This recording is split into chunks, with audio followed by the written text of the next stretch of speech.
Salut les filles! Aujourd'hui, j'ai envie d'aborder le sujet de la prise de parole en public. Alors, c'est un sujet que j'ai volontairement pris sous l'angle professionnel pour aider les femmes qui sont extrêmement timides à se servir de leur environnement professionnel pour pouvoir prendre la parole alors qu'elles n'ont jamais réussi jusqu'ici. Donc, comme vous savez, ou alors si vous ne le savez pas, je suis une ancienne grande timide. Et donc, autant vous dire qu'à l'école, lorsque on parlait d'exposer, je n'étais pas la première à me porter volontaire. J'étais même plutôt celle qui allait se cacher dans son petit coin. Donc, ensuite, dans le milieu professionnel, ça s'est confirmé. J'avais toujours autant de mal, notamment pendant les réunions de service, à prendre la parole, excepté quand on m'interrogeait, ce qui était assez rare.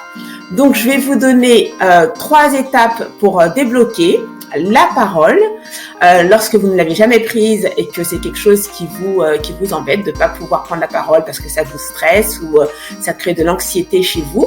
Vous allez vous servir de votre environnement professionnel, du cadre professionnel pour réussir à prendre la parole. Bon, l'ambition ultime, c'est bien sûr d'arriver un jour à prendre la parole de manière convaincante, à dérouler vos arguments de manière fluide et puis aussi à démontrer vos qualités oratoires. Mais si vous n'avez jamais pris la parole et que cela vous fait très peur, moi je vous conseille de procéder par étapes.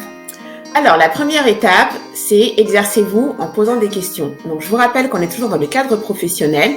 Pour mon propre cas, ce que j'avais fait, c'est que je m'étais donné comme objectif d'entendre ma propre voix au cours de chaque réunion de service. Alors, quand je dis entendre ma propre voix, vous voyez bien que je parle de moi et pas des autres, puisque les autres, c'est justement ce qui nous fait peur quand on est timide. Donc, l'objectif, c'était de poser une question au cours de chaque réunion, peu importe sur quel point de la réunion, mais en tout cas, une question, bon, quelque chose de pertinent quand même, mais une question et pas plus. Une fois que je m'étais sentie à l'aise au bout de plusieurs réunions et que pour moi, prendre la parole en posant une question était devenu quelque chose de normal et de fluide, j'ai monté l'objectif à 2 ou 3 questions. Voilà, première étape, posez des questions, attendez les réponses et c'est tout. Alors la deuxième étape, c'est intervenir de manière volontaire. Lorsque vous maîtrisez bien la première étape, donc qui est celle de poser des questions, 1, 2 ou 3 questions, et que vous vous sentez super à l'aise pour le faire, n'hésitez pas à passer au niveau supérieur. Alors je vous propose toujours de vous servir de vos réunions de service, par exemple, pour émettre des idées ou des solutions en rapport avec le sujet de la réunion. Alors, le mieux pour vous, c'est de partir de vous et de votre expérience à votre poste. Vous serez ainsi plus à l'aise. Par exemple, vous pouvez dire, à chaque fois que je contacte nos clients, ils me font savoir qu'ils ont un besoin X ou Y. Ne pourrait-on pas améliorer notre offre avec Z? Donc, vous voyez, vous êtes parti de votre expérience professionnelle pour émettre une idée, une proposition.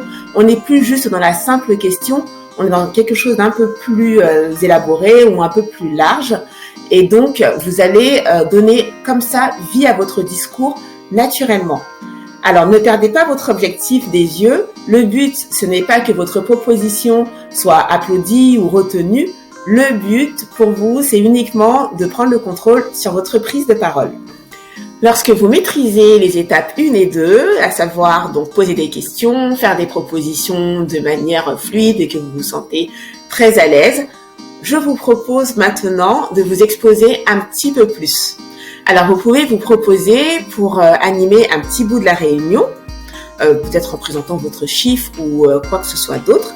Mais attention, il ne faut pas que le groupe devant lequel vous intervenez dépasse 10 personnes.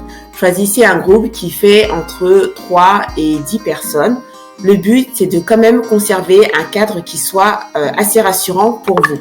Je n'ai volontairement pas indiqué de délai pour réussir à prendre la parole en public parce qu'il faut que vous vous basiez sur votre propre ressenti et que vous n'hésitiez pas à répéter toutes ces étapes autant de fois qu'il vous sera nécessaire pour vous sentir complètement à l'aise. Si vous êtes amené à occuper un poste qui nécessite une prise de parole en public mais devant une assemblée beaucoup plus importante et que vous ne l'avez jamais fait, n'oubliez pas qu'il existe des formations spéciales prise de parole en public. Voilà les filles, n'hésitez pas à partager, à commenter, à donner aussi vos astuces en la matière. Et moi, je vous dis à très bientôt avec toute la communauté de l'univers de la femme, de la mère et de la pro. À bientôt!